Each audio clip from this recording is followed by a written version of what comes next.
오늘은 자기가 찾은 내용에 대해서 간략하게 핵심만 말로 전달을 하는 시간을 가지고 제가 마지막으로 혹시 빠뜨린 내용이 있으면 추가하고 그렇게 마무리를 하려고 합니다. 조지 오웰의 아버지는 영국령 인도 행정부의 아편국 소속이셨는데요.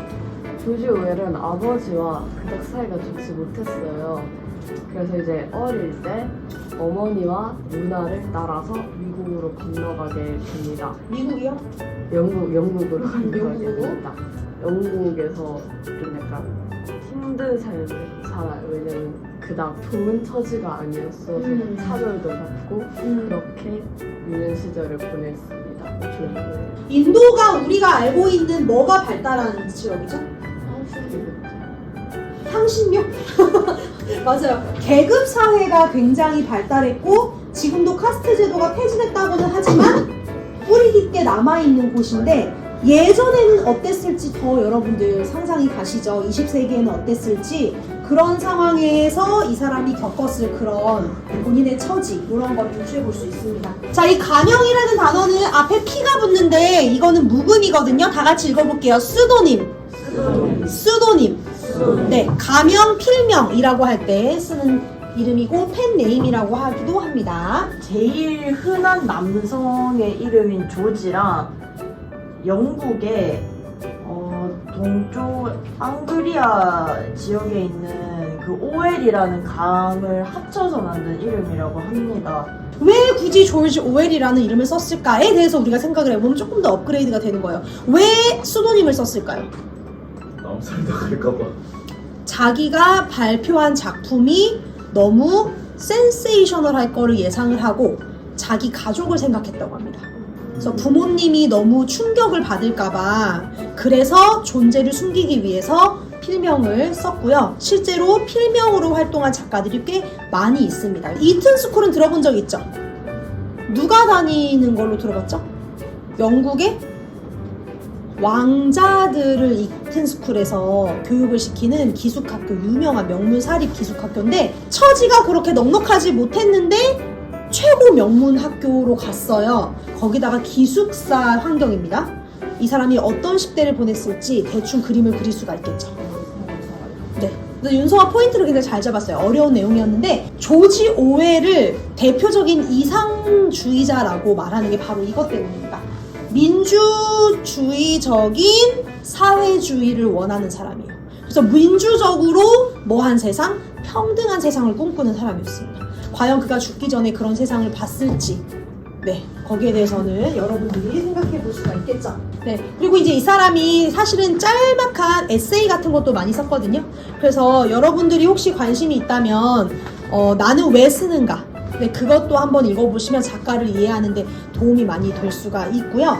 이 아래쪽에 2번하고 3번도 굉장히 중요한 내용인데 저희가 오늘 시간이 좀 부족해서 다음 시간에 바로 리딩으로 들어가지 않고 이 내용들을 조금 더 다룬 다음에 그 다음에 리딩을 하도록 하겠습니다. 혹시 오늘 여기까지 선생님이 얘기한 거에서 질문 있거나 궁금한 거 있는 사람 또는 선생님의 설명이 좀 모호했거나 또는 본인이 생각할 때 적절하지 않았다고 한 부분이 있었던 친구 없나요? 그러면 오늘 수업은 여기까지 하고 마치도록 하겠습니다. Thank you, I love you, bye bye. 자, 우리 지난 시간에 하다가 못한 부분 연결해서 볼 건데요. 애니멀 팜이 실제로 적힌 연도랑 출판된 연도가 다르거든요. 거기에 대해서 조사한 소율이 얘기를 먼저 들어보고 선생님이 추가 설명 드릴게요. 이게 미국이랑 영국에 출판을 하려고 맡겼는데 정치적인 성향이 너무 강해서 다 거절을 당했대요.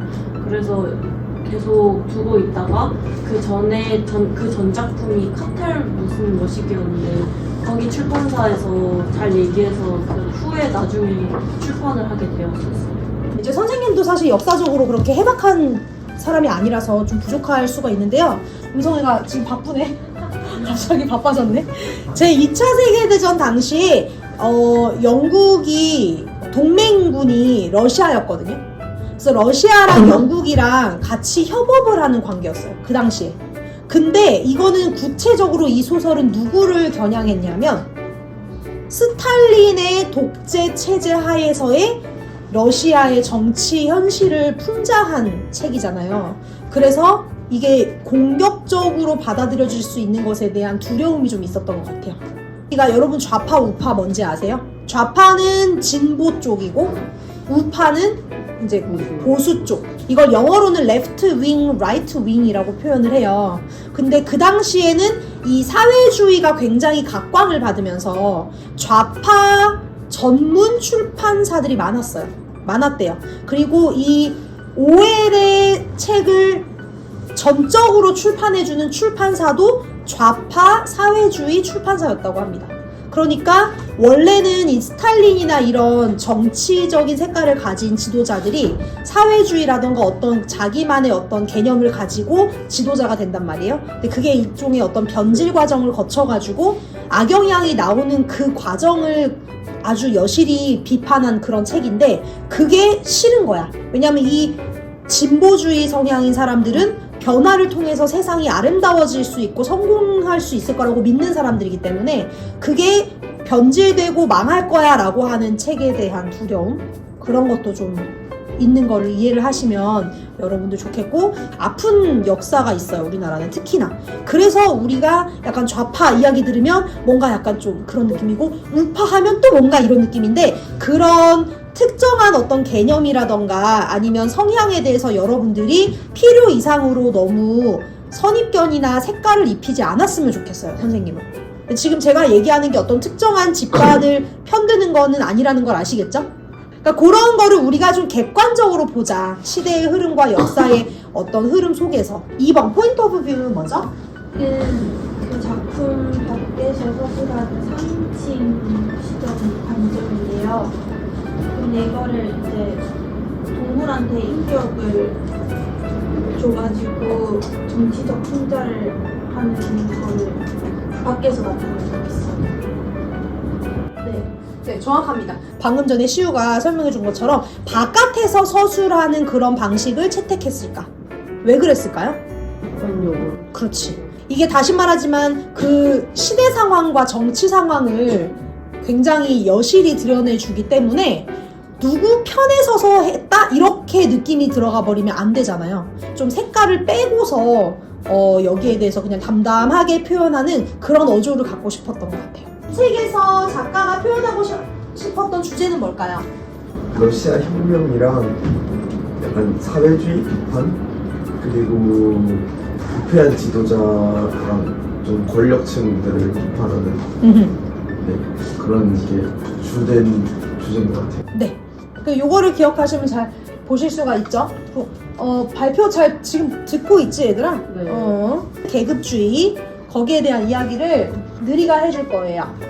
처음에는 이제 다 같이 목표를 이제 풍차를 딱 잡고 다 같은 동일 계획이라 생각하면서 풍차랑 공통의식을 갖고 이렇게 딱 했지만 어느 순간 이제 실질적 리더였던 돼지들 간에서도 서열이 점차 나뉘면서 계급이 나뉘게 되었고요. 여기 보면은 계급 의식과 계급 심리를 전제로 형성된다고 되어 있는데, 이는 다른 계급에 대한 우월감 또는 열등감으로 나타난다고 나와 있는데, 이제 돼지들 같은 경우에 이제 다른 동물들보다 우월감을 가지면서 이렇게 이런 현상이 일어났다고 해요. 그래서 여기 책에서 이제 우리가 읽으면서 알게 되겠지만요, All animals are equal 이라는 표현이 계속 나오는데, 미국에서 인종차별이 불법이거든요. 그냥 명시가 되어 있어요. 불법이다. 인종차별이 정말로 없다면 인종차별을 법적으로 금지할 이유가 없잖아요. 근데 여기서도 좀 이게 지금 같은 맥락인지 모르겠는데, 동등하다라는 걸 처음부터 받고 계속 말을 하는데 왜 그럴까?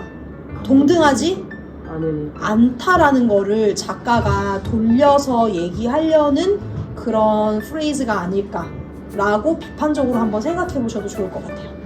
여기서는 클래스를 없애고 계급을 없애는 걸 계속 노력을 했는데 과연 그게 가능했을지 미리 말씀드리지만 저희가 이제 1학기 내로 여러분들 심화탐구 발표를 한번 하셔야 되거든요. 수행평가로. 진로 관련된 발표는 진짜 많이 하잖아요. 그리고 많이 해왔잖아요. 그래서 선생님은 요 수업에서는 솔직히 이제 진로 관련된 거 안 하려고요. 영미문학 읽기 자체가 이걸 제대로만 수업하고 과세특을 쓰면 이게 여러분들에 대한 좀 퀄리피케이션이 될 수 있거든요. 유튜브에 수업 채널을 운영하고 있다고 했잖아요. 근데 그거를 랜덤으로 검색해서 들어오신 분들이 근데 영미문학 읽기 수업을 이렇게 하는 거를 본 적이 없다고 얘기하고, 그래서 오죽하면 제가 그런 저 SNS 한 개도 안 하는 거 아시죠? 근데 카카오톡에 오픈 채팅을 만들었어. 비판적인 사고력을 보여줄 수 있는 거면은 이거는 무조건 진짜 여러분들 생기부를 업그레이드 해줄 수 있는 내용이 될 수 있거든요. 그래서 진로 관련으로 뭐 해야지 생각한 친구 있다면 미안하지만 온전히 문학 작품을 읽고 그거를 현실 상황을 대변하는지 역사 속에 어떤 사례가 있었는지 등등과 연구해서 하는 발표하는 그런 개념으로 할 겁니다. 아시겠죠? 종 쳤는데 계속 말해서 죄송하고요. 저희 다음 주부터는 이제 본격적으로 읽고 들어갈 건데 읽는 것도 너무 부담되지 않게 제가 좀 자를 거예요. 다음 시간에 만날게요. Thank you, I love you, bye bye.